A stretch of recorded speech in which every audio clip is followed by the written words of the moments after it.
Good day, everyone. I had a feeling that you wanted to know more about language theories, so I got your back. I will be discussing the behaviourist and psycholinguistic theory and how it relates to reading. Since B is before P on the alphabet, let's start with the behaviourist theory. This theory can also be described as the bottom-up approach. Both start with a B, so it will be quite easy to remember. The bottom-up approach suggests that learners start to read and understand small parts like letters and move towards a whole. After they know and understand all the letters of the alphabet, they start forming words and then sentences. They work their way up the ladder. Reading aloud is encouraged to improve the learner's reading skills and, of course, repetition. Since this view suggests that a learner can only start forming meaning from a sentence when he or she is familiar with all the letters and has built a solid vocabulary, it is important to spend as much time as possible sounding out words and practicing sight words. I will approach this theory by putting up posters against my classroom walls presenting the letters of the alphabet.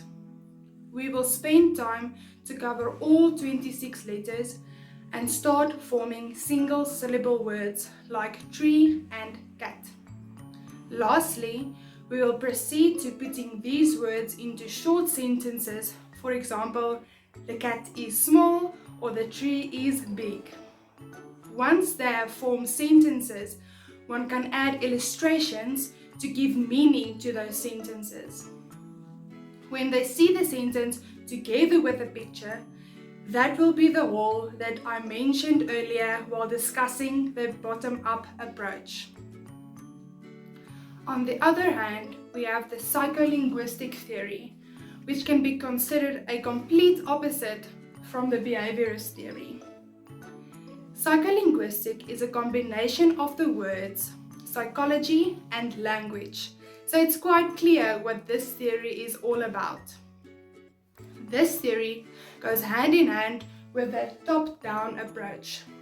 Learners first understand the story or sentence as a whole before they are able to break it up into smaller parts.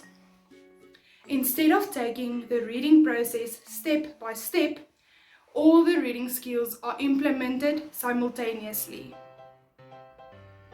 With this theory, the learner should focus on silent reading to remain focused and to enhance reading comprehension, since the meaning of text is most important according to this theory.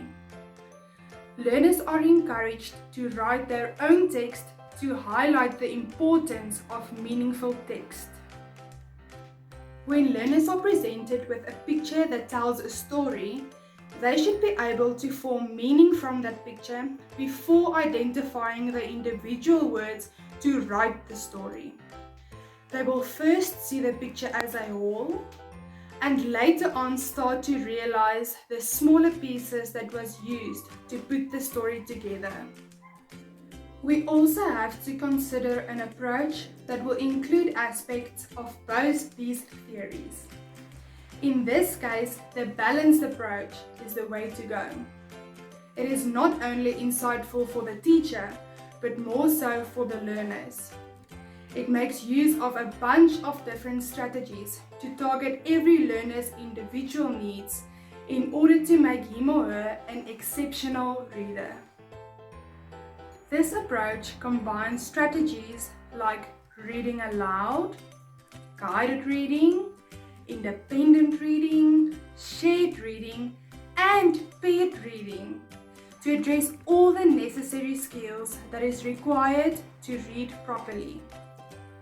This approach allows the learner's reading skills to develop effectively and holistically. There is still so much more to learn about the different reading theories and strategies, but I know I'm already starting to lose your attention.